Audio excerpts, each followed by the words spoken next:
सागर डिजिटलच्या YouTube चॅनेलला like करा, share करा, सबस्क्राईब करा आणि अशाच ताज्या घडामोडी नियमित पाहण्यासाठी बेल आयकॉनला प्रेस करा। सागर डिजिटलच्या विशेष बातमीत आपले स्वागत। यंदा एप्रिल महिन्यातच उष्णतेने उच्चांक गाठलाय। तापमानाचा पारा दिवसेंदिवस वाढत असून राज्यासह कोकणात अनेक ठिकाणी तापमानाने 40शी गाठली आहे।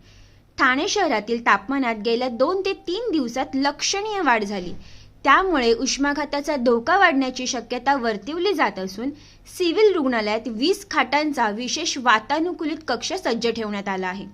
उष्माघातापासून संरक्षण करण्यासाठी घराबाहेर पडताना टोपी, छत्री, पाणी, गॉगल, सुती कपड्यांचा जास्तीत जास्त वापर करण्याचे आवाहन आरोग्य प्रशासनाने केले आहे। ठाणे जिल्ह्याचे तापमान 40 अंशावर पोहोचले असून वाढत्या तापमानाचा त्रास नागरिकांना होण्याची शक्यता आहे। त्यासाठी आरोग्य विभागाकडून उपाययोजना करण्यात येत आहेत।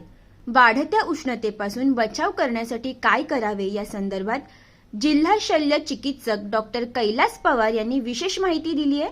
दरम्यान हवामान विभागाकडून उष्णतेची लाट आणखी काही दिवस राहणार असून उकाडा वाढत असल्यामुळे थकवा, ताप येणे, त्वचा कोरडी पडणे, भूक न लागणे, चक्कर येणे, निरुत्साह, मानसिक बेचैनी, अस्वस्थता ही लक्षणे दिसून येत असल्याचेही डॉक्टर कैलास पवार म्हणाले। बाहेर पडू नये।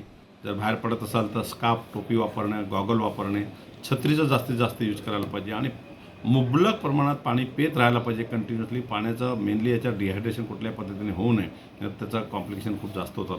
त्या कंटिन्युअसली पाणी पिणं हेही एक आहे आणि जर गरज नसेल तर घरातनं बाहेर न पडणे हा सगळ्यात चांगला उपाय आहे। जास्तीत जास्त थंड ठिकाणी बसून राहायला पाहिजे घरामध्ये आणि काळजी घ्यायला पाहिजे। एवढी जर काळजी घेतली नक्कीच आपण याला बीट करू शकतो।